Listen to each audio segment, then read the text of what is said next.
আজকে আমি এনটিএ নেটের জন্য কিছু কথা বলবো। খুব কম সময়ের মধ্যে কিভাবে এনটিএ নেট পাস করা সম্ভব সেই বিষয়টি আমি আলোচনা করব আজকের এই ভিডিওতে। একদম শূন্য থেকে শেষ পর্যন্ত আমি তোমাদের সমস্ত কিছু বলে দেব। প্রথম পত্র এবং দ্বিতীয় পত্র দুইটি পত্রই আমি এই ভিডিওতে আলোচনা করব। তো আজকের বিষয়টি পড়াশোনার মতো নয় ঠিক, আমি একজন বন্ধু হিসেবে অপর বন্ধুকে যেভাবে সাজেশন দেওয়া যায় সেরকমভাবে এই ভিডিওতে আমি আলোচনা করব। তো চলো তাহলে শুরু করা যাক। প্রথমত, যে কোনো পরীক্ষাতে বসতে গেলে এবং যে কোনো পরীক্ষার প্রস্তুতি নিতে গেলে প্রথমত সেই পরীক্ষাটির সিলেবাস সংগ্রহ করতে হয়। যেহেতু আমরা এনটিএ নেটের কথা বলছি, তো এনটিএ নেটে এখন বর্তমানে দুটো পত্র রয়েছে, প্রথম পত্র এবং দ্বিতীয় পত্র। তোমরা এই দুটি পত্রেরই প্রথমত সিলেবাস সংগ্রহ করবে এবং এই সিলেবাস দুটোকে মুখস্থ করবে। আমি মনে করি যে কোনো পরীক্ষার প্রস্তুতি নেওয়ার আগে সেই সিলেবাসটি খুব মনোযোগ সহকারে এবং মুখস্থ করে নেওয়া খুবই দরকার। 100%-এর মধ্যে অন্তত 20% হলেও এই সিলেবাসের ওপর নির্ভর করে। তুমি যদি সিলেবাসটি ঠিকঠাক মুখস্থ করে নাও বা তোমার ধারণার মধ্যে সমস্ত বিষয়টা চলে আসে, তাহলে তোমার 100%-এর মধ্যে 20% ধরে নিতে পারো কমপ্লিট। কারণ আমার মনে হয় যে একটি বিষয়ের সঙ্গে আরেকটি বিষয়কে যোগাযোগ করার ক্ষেত্রে এই সিলেবাসটা খুবই কাজে দেয় এবং তুমি যদি ঠিকঠাক সিলেবাসটি না জানো, তুমি সেই পরীক্ষায় ঠিকমতো পাস করতে পারবে না এবং সেই বিষয় সম্পর্কে তুমি ঠিকঠাক জানতে পারবে না। অর্থাৎ একের সঙ্গে আরেকটি বিষয়ের যোগাযোগ করতে তুমি পারবে না। তাই প্রথমত সিলেবাসটিকে তুমি মুখস্থ করে নেবে। এরপর আমি রেখেছি যে পরীক্ষা তুমি প্রস্তুতি নেবে, এখানে যেহেতু এনটিএ নেটের কথা বলছি, তো এনটিএ নেটের গত 3 থেকে 5 বছরের যে সমস্ত প্রশ্ন এসেছে, গত পুরনো প্রিভিয়াস ইয়ার কোশ্চেন, সেই কোশ্চেনগুলো তুমি বারবার দেখবে এবং তারই সঙ্গে সেই প্রশ্নগুলো তুমি সলভ করার চেষ্টা করবে। তাহলে সেই পরীক্ষার বিষয়ে তোমার মাথার মধ্যে সম্পূর্ণ ধারণাটি চলে আসবে যে কেমন ধরনের প্রশ্ন হবে এবং কেমন ধরনের তোমাকে পড়তে হবে কিভাবে সেই বিষয়টি। তো প্রথম বিষয়টি হলো যে তোমাকে সিলেবাসটি প্রথমে সংগ্রহ করতেই হবে, এরপর অন্য ব্যাপার। এরপর আমি বলেছি যে দুটো পত্রই আমি আলোচনা করব। তো প্রথম পত্রে এখন রয়েছে 10টি ইউনিট এবং দ্বিতীয় পত্রে বাংলা যেটি আমাদের, সেই দ্বিতীয় পত্রেও কিন্তু 10টি ইউনিটই রয়েছে। তো প্রত্যেকটি ইউনিট থেকে কিভাবে পড়তে হবে এবং কতটুকু পড়লেই পাস করা সম্ভব খুব সহজে, সেই বিষয়টি আমি বলবো। তো প্রথম পত্রের যে প্রথম ইউনিটটি রয়েছে সেটির নাম তোমাদের জানা আছে যে টিচিং অ্যাপটিটিউড। তোমরা একটা কাজ করবে, আমি এই যে বললাম সিলেবাসটি, প্রথমে সিলেবাসটি সংগ্রহ করে, সিলেবাসটা তো অনেকটা বড়, তো সেই জায়গা থেকে সমস্ত বিষয় থেকে যে দেখা যাচ্ছে যে প্রশ্ন আসছে না, তো মূল যে বিষয়গুলো যেগুলো থেকে প্রশ্ন থাকছেই প্রতিটি প্রশ্নপত্রে, সেই টপিকটি আমি এখানে তুলে ধরেছি। তোমরা সিলেবাসটি নিয়ে নেবে এবং পাশাপাশি এই যে টপিকগুলোর কথা বলছি সেগুলো সিলেবাসে দাগিয়ে নেবে বা এই ভিডিওটি পুনরায় আবার দেখবে, তাহলেই বুঝতে পারবে যে কোথা থেকে আসছে। তো ইউনিট 1 যেটি টিচিং অ্যাপটিটিউড, তো এখান থেকে তোমরা পড়বে প্রথমত levels of teaching, MLT, ULT and RLT, memory levels of teaching, understanding levels of teaching and reflective level of teaching। এই তিনটি তোমরা পড়বে এবং সঙ্গে ব্লুমস ট্যাক্সোনমি, এই সমস্ত কয়েকজনের যে শিক্ষা, তো কিভাবে শিশুরা মানে শিশু থেকে বড়রা কিভাবে শিক্ষা অর্জন করে সেই সমস্ত বিষয়গুলো একটা দেখে নেবে, সেখান থেকেও কিছু কিছু প্রশ্ন থাকছে। এরপর টিচিং অ্যাপটিটিউড থেকে দ্বিতীয়ত এভ্যালুয়েশন, সাবমেটিভ, ফর্মেটিভ, ক্রাইটেরিয়ান, রেফারেন্সড, এইগুলো তোমরা দেখবে। এভ্যালুয়েশন মানে তোমরা বুঝতে পারছো যে কোনো শিক্ষার্থীকে পড়ানোর পর যে পরীক্ষা নেওয়া হয়, তার মূল্যায়ন করা হয়, সেই মূল্যায়ন বিষয়টি হলো এভ্যালুয়েশন। এরপর তোমরা পড়বে চয়েস বেসড ক্রেডিট সিস্টেম। এখন নতুন যে সিস্টেমটি হতে চলেছে, এই সিস্টেমটিতে বলা আছে যে এরকম যে তুমি একটি ইউনিভার্সিটিতে পড়ছো, সেখানে তোমার অনলাইনে একটি প্রোফাইল ক্রিয়েট হবে। সেখানে তুমি এখন পড়ছো মনে করো একটি ইউনিভার্সিটিতে, তো সেখানে 1 বছর পড়লে, কোর্স তো 2 বছর 3 বছর 5 বছর এরকম, তো 1 বছর পড়ার পর তুমি অন্য জায়গায় চলে গেলে। আগে কিন্তু এরকম সিস্টেম ছিল না যে তুমি যদি 1 বছরের পরে ছেড়ে দিতে, তো এই কোর্সটি কিন্তু আবার অন্য ইউনিভার্সিটি গিয়ে প্রথম থেকে শুরু করতে হতো। এখন আর সেরকম না। চয়েস বেসড ক্রেডিট সিস্টেমে হলো তুমি 1 বছর এই জায়গায় পড়লে, তো তোমার প্রোফাইলে অনলাইনে সেই জিনিসগুলো থেকে যাবে, ওনারা আপলোড করে দেবেন। তো তুমি অন্য ইউনিভার্সিটিতে যখন যাবে তখন আর প্রথম থেকে শুরু করতে হবে না তোমাকে। তোমার 1 বছর যে সেটি বাদ পড়বে না, সেটির সঙ্গে তুমি অন্য যে কোনো ইউনিভার্সিটিতে আবার করতে পারবে। ঠিক আছে, এরকম তুমি নিজের দিক থেকে ইউনিভার্সিটি পছন্দ করে সেখানে পড়তে পারো, ক্লাস করতে পারো, কিন্তু তোমার যে নাম্বার সেগুলো কিন্তু ওই এক জায়গায় জমা হবে। এরপর characteristics of learning and teaching, এই বিষয়টিও তোমরা দেখবে, বৈশিষ্ট্যগুলো দেখবে, এবং এফেক্টিভ টিচিং কিভাবে কার্যকরী করা হয় টিচিং অর্থাৎ শিক্ষা পদ্ধতিকে, সেই বিষয়টি, এবং টিচিং টুল কোন কোন বিষয়ের মাধ্যমে টিচিং করানো যায় সেই বিষয়গুলো তোমরা দেখবে। প্রথমত টিচিং অ্যাপটিটিউডে এই সমস্ত বিষয়গুলো তোমরা আগে বই দেখে পড়ো বা ইউটিউব দেখে বা ইন্টারনেট থেকে পড়ো, তারপর অন্য বিষয় ধরো। আর এই বিষয়গুলো থেকেই বর্তমানে আসছে অনেকগুলো প্রশ্নপত্র ঘাটাঘাটি করার পর এই বিষয়টি আমি পেয়েছি। এরপর অন্য আরেকটি ইউনিট, যেটি দ্বিতীয় ইউনিট ফার্স্ট পেপারের ইউনিট 2, নাম হয়েছে রিসার্চ অ্যাপটিটিউড। এখান থেকে তোমরা পড়বে sampling, types of research, hypothesis, research ethics, scale পড়বে, এবং আইসিটি ইন রিসার্চ। এই সমস্ত বিষয় তোমরা এই রিসার্চ অ্যাপটিটিউড থেকে পড়বে, সিলেবাসে দাগিয়ে নিও। এগুলো প্রথমে কমপ্লিট করো এবং তার পরবর্তী সময় আমি বলে দেবো যে কোন কোন বিষয়গুলো আবার পড়তে হবে। তো এগুলো পড়লেই আশা করি কাজ হয়ে যাবে। এর পরবর্তী ইউনিট রয়েছে ইউনিট নাম্বার 3, রিডিং কম্প্রিহেনশন। তো এই রিডিং কম্প্রিহেনশন এটি পেপারের মধ্যে অনেকে বলে যে সোজাই, তো যাদের একটু ইংরেজিতে সমস্যা আছে তাদের কাছে অনেকটা কঠিনই লাগে, কিন্তু আসলে এই ইউনিটটি সোজাই। তো এই ইউনিটের জন্য তোমরা মোটামুটি অন্তত 2টি করে প্যাসেজ 1 সপ্তাহে অন্তত পড়বে, মানে সপ্তাহে 2টি প্যাসেজ তোমরা সলভ করবে বই থেকে বা ইন্টারনেট থেকে বা পুরনো প্রশ্নপত্র থেকে। এরপর 4 নম্বর যে ইউনিটটি রয়েছে কমিউনিকেশন, এই যোগাযোগ, এই ইউনিটটি, এই যে সিলেবাস এনটিএ নেটের 10টি ইউনিটের মধ্যে সব থেকে ছোট ইউনিট এইটি। তো এখান থেকে তোমরা প্রথমে ব্যারিয়ার্স পড়বে, বাধাগুলো, এরপর এফেক্টিভ কমিউনিকেশন পড়বে, ইন্ট্রা এবং ইন্টার অ্যান্ড গ্রুপ কমিউনিকেশন পড়বে, মাস কমিউনিকেশন পড়বে। এই কমিউনিকেশনগুলো প্রথমে পড়বে। এরপর এগুলো পড়ার পর আমার এই ভিডিওতে নিচের দিকে কমেন্ট করে দিও পড়া হয়ে গেলে, তো আমি অন্য যে বিষয়ে পড়তে হবে সেগুলো আমি তোমাদের জানিয়ে দেবো। প্রথমে এগুলো পড়ো, এগুলো পড়লেই আশা করি কাজ হয়ে যাবে। এরপর রয়েছে 5 নম্বর টপিক ম্যাথামেটিক্যাল রিজনিং। তো এখান থেকে এইবার দেখা যাচ্ছে যে কিছু কিছু কঠিন প্রশ্ন আসছে। তো যাই হোক, এখান থেকে যে সমস্ত প্রশ্ন আসছে সেগুলো তোমরা দেখে নিও। আমি বলে দিচ্ছি, সিলেবাসটাতে মিলিয়ে নাও। প্রথম speed, distance and time, fraction, age, number series, coding decoding, direction, calendar. ঠিক আছে, এই সমস্ত বিষয়গুলো থাকছে, সঙ্গে থাকছে পার্সেন্টেজ রেশিও। এই ইউনিটটি তোমরা খুব ভালো করে করো, তাহলে এর পরবর্তী যে 7 নম্বর টপিক আছে ডিআই, ডাটা ইন্টারপ্রিটেশন, সেই টপিকটি তোমাদের হয়ে যাবে। এখানে তোমরা সমস্ত বিষয় ভালো করে পড়বে, সেখানে ডিআইএতে শুধু প্র্যাকটিস করবে তোমরা সেখানে, তাহলেই ডিআই কমপ্লিট হয়ে যাবে। তো ইউনিটটি একটু ভালো করে করো, এই সমস্ত বিষয়গুলো প্রথমে দেখো, এরপর আমাকে জানিও এগুলো হয়ে গেলে। এর পরবর্তী যে ইউনিটটি রয়েছে সেটি হলো 6 নম্বর ইউনিট লজিক্যাল রিজনিং। এখান থেকে বিশেষ করে ইন্ডিয়ান লজিক থেকে, প্রতিটি ইউনিট থেকে তো 5টা করে প্রশ্ন আসে, তো ইন্ডিয়ান লজিক থেকে অন্তত 2 থেকে 3টি প্রশ্ন থাকে প্রত্যেকটি পেপারে। এরপর রয়েছে deductive and inductive reasoning, mood and figures, classical square of opposition.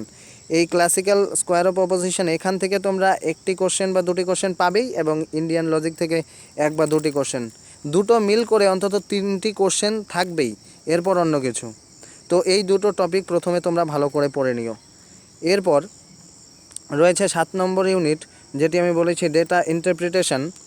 তো এখানে নোট করে দিয়েছি আমি যে মিনিমাম একটি ডিআই করবে তোমরা সপ্তাহে, অন্তত একটি প্র্যাকটিস করো। প্রথম থেকে যদি সপ্তাহে অন্তত একটি করেও প্র্যাকটিস করো, এখানে পার্সেন্টেজ তোমরা পড়বে এবং রেশিও করবে, পার্সেন্টেজ রেশিও, এগুলো দুটো জিনিস তোমরা প্রথমে করো। অ্যাভারেজ, এই তিনটে জিনিসই থাকে এই ডেটা ইন্টারপ্রিটেশনের মধ্যে। তো সপ্তাহে একটি করে তোমরা প্র্যাকটিস করো এই ডাটা ইন্টারপ্রিটেশন। এরপর রয়েছে ইউনিট নাম্বার 8 আইসিটি। আমি মনে করি যে এই যে 10টি ইউনিটের মধ্যে সব থেকে সোজা ইউনিট হলো এই আইসিটি। তাই এখানে আমি ইজিয়েস্ট টপিক লিখেছি। এখান থেকে খুব বেশি কঠিন কিছু আসে না, কম্পিউটার সম্পর্কেই জিজ্ঞাসা করা হয় অনেক কিছু, ইন্টারনেট সম্পর্কে। তো ওখান থেকে যা যা আসে এগুলো আমি তুলে ধরলাম। Input and output, full form আসে অনেক কিছুর, যেরকম সিপিইউ, মনিটর, এগুলোর অনেক কিছুর ফুল ফর্ম আসে। র্যাম, রম, ক্যাচে মেমোরি, এগুলো মেমোরি, এগুলোর সম্পর্কেও আসে। প্রাইমারি অ্যান্ড সেকেন্ডারি মেমোরি সম্পর্কেও আসে। আইপি অ্যাড্রেস সম্পর্কে আসে। ইন্টারনেট বা ইন্টারনেট তো ওয়ার্ল্ড ওয়াইড ওয়েব, পুরো দুনিয়া জুড়ে, এবং ইন্টারনেটটা হলো একটি নির্দিষ্ট জায়গায়, যেটি বড় একটি জায়গা জুড়ে থাকে না, সেটি হলো ইন্টারনেট। এরপর কম্পিউটার ল্যাঙ্গুয়েজ, এরপর থাকে তোমার কনভার্ট নাম্বার সিস্টেম থাকে আর কি, বিশেষ করে ডেসিমেল থেকে বাইনারি করতেই বলে, তো এই পদ্ধতিটি আসে। তো তোমরা এগুলো প্রথমে কমপ্লিট করো, এরপর দেখা যাবে। এরপর 9 নম্বর যে ইউনিটটি রয়েছে পিপল ডেভেলপমেন্ট অ্যান্ড এনভায়রনমেন্ট। এরপর রয়েছে 10 নম্বর ইউনিট হায়ার এডুকেশন। এই দুটো ইউনিট থেকেই না জেনারেল নলেজের প্রশ্নগুলো এই দুটো ইউনিট থেকেই থাকে সাধারণত। তো তোমরা এখান থেকে দেখে নিও। তো 9 নম্বর ইউনিট থেকে সাস্টেনেবল ডেভেলপমেন্ট গোলস এবং মিলেনিয়াম ডেভেলপমেন্ট গোলস, এই দুটো ইউনিট থেকে প্রতিটি প্রশ্নপত্রেই কিন্তু প্রশ্ন থাকছে এই দুটো ইউনিট থেকে। তো এই দুটো ইউনিট একটু ভালো করে দেখে নিও। আর যে গোলসগুলো আছে, একটাতে 8টি, একটাতে 17টি, তো এই গোলসগুলো একটু মুখস্থ করে নিও, ঠিক আছে? এই জায়গা থেকে তোমরা একটি বা দুটি প্রশ্ন পাবে। এরপর পলিউটেন্ট রয়েছে বেশ কিছু, প্রোটোকল রয়েছে। এরপর মন্ট্রিয়াল অ্যান্ড ভিয়েনা কনভেনশন রয়েছে, Paris agreement, carbon die oxide emission, এইগুলো টপিক। এইগুলোর সিলেবাসটা তুমি সিলেবাসে যদি দেখো অনেকটা দেওয়া আছে, ঠিক আছে? তো ওইগুলো পরে দেখা যাবে, তোমরা এগুলো আগে কমপ্লিট করো, এখান থেকেই তোমাদের সমস্ত প্রশ্ন কমন পড়ে যাবে, একদম শিওর। এরপর শেষে যা রয়েছে হায়ার এডুকেশন সিস্টেম, তো এখান থেকে যা কমিশন, জিইআর, স্পোর্ট ইউনিভার্সিটির নাম, এবং education policy, education institutes of higher education during ancient India, ওই তাকসিলা এবং নালন্দা, ওইগুলো যে ইউনিভার্সিটিগুলো রয়েছে সেগুলোর নাম এবং সেগুলো কোথায় প্রতিষ্ঠিত হয়েছিল, সেইগুলো, এই জিনিসগুলো তোমরা একটু মুখস্থ করে নিও। এই ইউনিটে সবগুলো জিনিসই মনে রাখার মতো, বাদবাকি আর অন্য কিছু নেই এই ইউনিটে। এরপর রয়েছে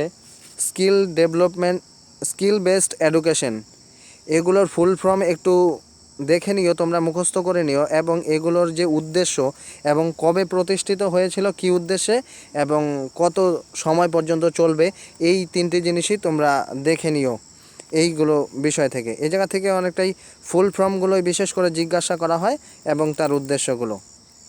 তো প্রথম পত্রের 10টি ইউনিট আমি আলোচনা করে ফেললাম। এরপর রয়েছে দ্বিতীয় পত্র বাংলা, আমরা যারা বাংলার ছাত্রছাত্রী তাদের জন্য। তো দেখে নেওয়া যাক বাংলার যে বিষয়গুলো। তো খুব কম সময়ের মধ্যে যারা নেট পাস করতে চায় ওদের ক্ষেত্রে বলবো যে এই ইউনিট 1 যে রয়েছে এই ইউনিটটি ওরা যেন ছেড়েই দেয়। বই কেনা বা অন্য কিছু সেগুলো আলাদা ব্যাপার, ইউনিটটি অনেকটাই বড় এবং এখান থেকে কমন পাওয়াও সেরকম সম্ভব নয়। তো আমি বলবো আমার দিক থেকে যে এই ইউনিটটি তোমরা ছেড়েই দাও, এই ইউনিটটি তোমাদের কমপ্লিট করতে হবে না, কারণ প্রতিটি ইউনিট থেকেই 10টি করে কোশ্চেন মিলিয়েই তো 100টি কোশ্চেন থাকে। যদিও এখন আনসিনগুলো থাকার ফলে ইউনিটে একটু কম প্রশ্ন থাকছে, তবুও তোমরা এই ইউনিটটি ছেড়ে দিতে পারো এবং এই ইউনিটের জন্য শুধু পুরনো প্রশ্ন যেগুলো এসেছিল সেইগুলো প্রশ্ন তোমরা দেখো। আমি ভিডিওগুলো আমার এই চ্যানেলে দিয়ে দিয়েছি এবং প্লে লিস্টে দেওয়া আছে, সেইগুলো উত্তর সহকারে তোমরা পেয়ে যাবে এবং নতুন প্রশ্নগুলোও তোমরা দেখো, সেই জায়গা থেকে একটি ধারণার সৃষ্টি করে নাও। এই ধারণা সৃষ্টি যদি করে নাও তাহলেই তোমরা এই জায়গা থেকে তার সঠিক উত্তরগুলো দিয়ে দিতে পারবে। এছাড়া এই ইউনিটটি তেমনভাবে তৈরি করার দরকার নেই, যদি খুব কম সময়ের মধ্যে তোমাদের পাশ করার ইচ্ছে থাকে তাহলেই। এরপর ইউনিট রয়েছে 2 নম্বর ইউনিট, প্রাগাধুনিক বাংলা সাহিত্য। তো প্রথমে একটা ভিডিওতে আমি বলেছিলাম যে এই ইউনিটটি দিয়ে কোনো একটা ক্লাসের অন্তত 2 বছরের সিলেবাস হতে পারে, এত বড় এটা একটা ইউনিট। তো এই ইউনিট থেকেও কমন পাওয়া খুবই কষ্টকর। আর এক একটা বিষয় দেখা যাচ্ছে যে এই যে মনে করো বৈষ্ণব পদাবলী, বিদ্যাপতি, চণ্ডীদাস, জ্ঞানদাস, গোবিন্দ দাস, বলরাম দাস, এই 5 জন রয়েছেন কবি। তো এদের অনেক সময় দেখা যায় কি 2 জনের আসছে আর বাকি 3 জনের থেকেই প্রশ্ন আসছে না। তো এই জায়গা থেকে বলা মুশকিল, মানে কোন বিষয় থেকে প্রশ্ন আসবে। এরপর ধরো ওই 4 নাম্বারটা মঙ্গল কাব্য, বিজয় গুপ্তের রয়েছে, কবি কঙ্কন, মুকুন্দরাম চক্রবর্তী, রামেশ্বর ভট্টাচার্য, ভারতচন্দ্র, 4 জনের এক একটা অনেকটা বড় বড় পড়া এগুলো। তো এগুলো থেকে দেখা যাচ্ছে যে 4 জনের থেকে যে কোনো একজনের আসছে না, সবার আসছে না কিন্তু। তো এখন 4টি তুমি পড়বে, এত বড় বড় খণ্ড এক একটা। তো ওই জায়গা থেকে দেখবে যে শেষ পর্যন্ত 4টি পড়ে একটি প্রশ্ন আসছে এবং সেই প্রশ্নটি তুমি পারছোই না। তো এই ইউনিটটিও তোমরা অনায়াসে ছেড়ে দিতে পারো, এই দুটি করার দরকার নেই। এখানেও তোমরা পুরনো সিলেবাস দেখতে পারো বা কোনো সাজেশন বই একটু দেখে নিও, যেগুলো 2, 4, 5টি কোশ্চেন তোমাদের ইম্পর্টেন্ট বলে মনে হবে, সেগুলো তোমরা একটু মুখস্থ করে নিও, ঠিক আছে। এর পরে রয়েছে যেটি কবিতার ইউনিটটি। এই জায়গায় ছোট কবিতাগুলো তোমরা মুখস্থ করে নিও। ছোট কবিতার থেকে এই জায়গা থেকেও তো 10টি প্রশ্ন আসবে, আর এই জায়গা থেকে বিশেষ বই কেনার দরকার নেই, ঠিক আছে। দুটো বই তোমরা কিনে নিও, মেঘনাদ বধ, বিহারীলাল চক্রবর্তীর সাধের আসন। আমি কি বই কিনতে হবে সেটি নিয়ে একটি ভিডিও আমি তৈরি করেছি।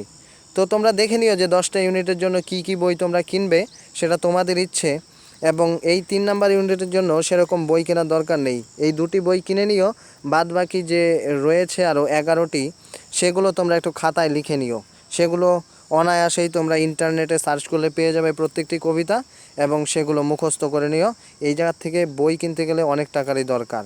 এবং দেখো এক একজন কবির কিন্তু 3, 4টি, 5টি করে কবিতা, খুব বেশি নয় কিন্তু, ঠিক আছে। তো একজনের কবির জন্য 3টি কবিতার জন্য একটা রচনা সমগ্র কিনবে, একটা বই কিনবে, অনেক টাকা দাম পড়বে। তো যাদের আর্থিক অবস্থাটা সেরকম নয়, তো তারা কিন্তু এটা করে নিতে পারো। এবং এত বই তো তোমার এখন যদি দরকার না পড়ে, অল্প কিছুর জন্য তুমি বইগুলো নিও না, তুমি ওই ইন্টারনেট থেকেই খাতাতে লিখে নিও, ঠিক আছে। আর এই ছোট কবিতাগুলো মুখস্থ করে নিও। এই ইউনিটটি কিন্তু ছাড়া যাবে না, এই ইউনিটটি রাখতে হবে আমাদের। তো এরপর রয়েছে যেটি নকশা ও উপন্যাসের ইউনিট। এখান থেকে তোমরা বইগুলো কিনে নিও, ভালো পাবলিশার্স দেখে বই কিনো। এখান থেকে পারলে রচনা সমগ্রই নিও। তো এগুলো বই যেহেতু কিনতেই হবে, কারণ মোবাইল এবং কম্পিউটারে কিন্তু তোমরা এগুলো পড়তে পারবে না, কারণ কি এত বড় বড় না, চোখের সমস্যা হয়ে যাবে, ঠিক আছে। আর এই জায়গা থেকে আশাপূর্ণা দেবীর উপন্যাসটি তো অনেক বড়, 500, 7, 8 পৃষ্ঠা হয়ে যাবে, ঠিক আছে। তো এইগুলো তোমরা বই কিনে নিও এবং বইয়ে দাগিয়ে দাগিয়ে পড়ো, সেরকম নোট করার দরকার নেই, বিষয় সংক্ষেপ করে নিও, ঠিক আছে। তো এই ইউনিটটিও আমাদের ধরে রাখতে হবে। এর পরবর্তী যেটি ছোট গল্প, এগুলো কিন্তু প্লাস পয়েন্ট, ঠিক আছে। এই ছোট গল্প, ছোট ছোট ইউনিট, ছোট ছোট গল্প, এখান থেকে প্রশ্ন থাকছেই প্রত্যেকবার। তো তোমরা এই ছোট গল্পগুলো এগুলোও ইন্টারনেটে পেয়ে যাবে, বা যদি না পাও, আমি তো বলেইছি যে আমার কাছে আছে পিডিএফ, তো তোমরা একটু যোগাযোগ করো, আমি পিডিএফ তোমাদের দিয়ে দেব, ঠিক আছে। তো এই জায়গা থেকেও বই কেনার দরকার নেই। এরপর রয়েছে নাটকগুলোকে তোমার বই কিনতে হবে, এবং নাটকগুলো কিন্তু বাদ দেওয়া যাবে না, প্রত্যেকটি নাটক তোমাকে পড়তে হবে এবং খুব খুঁটিয়ে খুঁটিয়ে কিন্তু নাটকগুলো পড়তে হবে, কারণ প্রশ্নগুলোই সেরকমভাবে আসছে। খুব মনোযোগ সহকারে নাটকগুলো পড়বে। তো এই ইউনিটটিও আমাদের ধরে রাখতে হবে। এর পরবর্তী 7 নম্বর ইউনিট যেটি রয়েছে, এটিতে প্রবন্ধ, রম্যরচনা, আত্মজীবনী ও সাময়িক পত্র। তো এগুলোর ক্ষেত্রে প্রবন্ধগুলো একটা বই পাওয়া যায়, বইয়ের তালিকা যেটি ভিডিও করেছি ওই জায়গায় দেখো, ওই জায়গা থেকে বই যেটার নাম দিয়েছি সেটা নিয়ে নিও। এবং বাদবাকি রম্যরচনা, আত্মজীবনী এই বই পাওয়া যাবে অন্য, তো সেগুলো একটু দেখে নিও। আর সাময়িক পত্রগুলো ছেড়ে দাও, সাময়িক পত্রগুলো তোমরা মানে পারা মুশকিল, এরকম ধরনের প্রশ্ন আসছে, খুব সাধারণ প্রশ্নই আসছে, কিন্তু সেইগুলো পারা সম্ভব নয়। তো সাময়িকপত্র ছেড়ে দাও, প্রবন্ধ আত্মজীবনীটা রাখো, ঠিক আছে? তো এই জায়গা থেকে অনেকগুলো প্রশ্ন পেয়ে যাবে। তো এই ইউনিটটিকে সম্পূর্ণ ছাড়া যাবে না। এরপর এটি 7 নম্বরের শেষের দিকের যার কথা বললাম। তো এরপর রয়েছে যেটি 8 নম্বর ইউনিট, রবীন্দ্র সাহিত্য। এখান থেকেও কোনো কিছু বাদ দেওয়া যাবে না, ঠিক আছে? রবীন্দ্রনাথের রচনা সমগ্র নিও, আর কাব্যগুলো বারবার পড়বে। এই জায়গা থেকে ছোট গল্পগুলোও করে নিও, ডাউনলোড করে নিতে পারবে বা ইন্টারনেট থেকে পড়তে পারবে। আর বড় টপিকগুলো বই নিয়ে পড়ো, এই টপিকটিও আমাদের ধরে রাখতে হবে। এরপর রয়েছে 9 নম্বর ইউনিট। এখান থেকেও বিশেষ কিছু কমন পাওয়া যায় না, ঠিক আছে? ছন্দ এবং অলংকার খুব কঠিন ধরনেরই আসে উদাহরণ, সেগুলো সলভ করতে বলে, তো পারা সম্ভব হয় না অনেক ক্ষেত্রেই, অনেক সময় দেওয়ার দরকার হয়। আর এতটুকু সময় এই ইউনিটটাতে না দিয়ে তুমি যদি অন্য কোনো ইউনিটে দাও না, তো অনেকটা কাজে লাগবে। আর এই জায়গা থেকে আমি বলবো যে কিছু বই পাওয়া যায়, অনেক উদাহরণ দেওয়া থাকে যেগুলো নানা বিশ্ববিদ্যালয়ে আসে পরীক্ষায়, তো সেইগুলো একটু প্র্যাকটিস করো পারলে, নয়তো এই ইউনিটটিও ছেড়ে দাও। এরপরে হচ্ছে 10 নম্বর ইউনিট। এই ইউনিটটিতেও খুব ভালো মার্কস করা যেতে পারে, ঠিক আছে? 3টি রয়েছে, বেশি কিছু নেই। অলঙ্কারবাদ, উজ্জ্বল নীলমণি, অ্যারিস্টটলের পোয়েটিক্স। তো এই জায়গা থেকে মোটামুটি 10টি প্রশ্ন কিন্তু থাকেই প্রত্যেকবার, ঠিক আছে? 10টি প্রশ্ন থাকে। তো এই 10টি প্রশ্ন তোমরা খুব সহজে পেরেও যেতে পারো। উজ্জ্বল নীলমণি থেকে খুব কঠিন ধরনের প্রশ্ন থাকে না, অ্যারিস্টটলের পোয়েটিক্সের থেকেও কিন্তু খুব বেশি কঠিন প্রশ্ন থাকে না, সহজ প্রশ্নই থাকে। এবং 10টি প্রশ্ন প্রত্যেকবারই কিন্তু এই জায়গা থেকে থাকে। তো তোমরা এই ইউনিটটিকে কিন্তু রাখবেই, ঠিক আছে? তো আজকের এই ভিডিওতে আমি প্রথমে ফার্স্ট পেপারের জন্য যে টপিকগুলো পড়তে বললাম, সেইগুলো টপিক তোমরা অবশ্যই পড়বে এবং খুব তাড়াতাড়ি পড়ে সেইগুলো বিষয় বারবার করে রিভাইজ দাও। ওই যে বিষয়গুলো দিলাম আমি, সেই বিষয়গুলোর বাইরে থেকে খুব বেশি প্রশ্ন থাকবে না।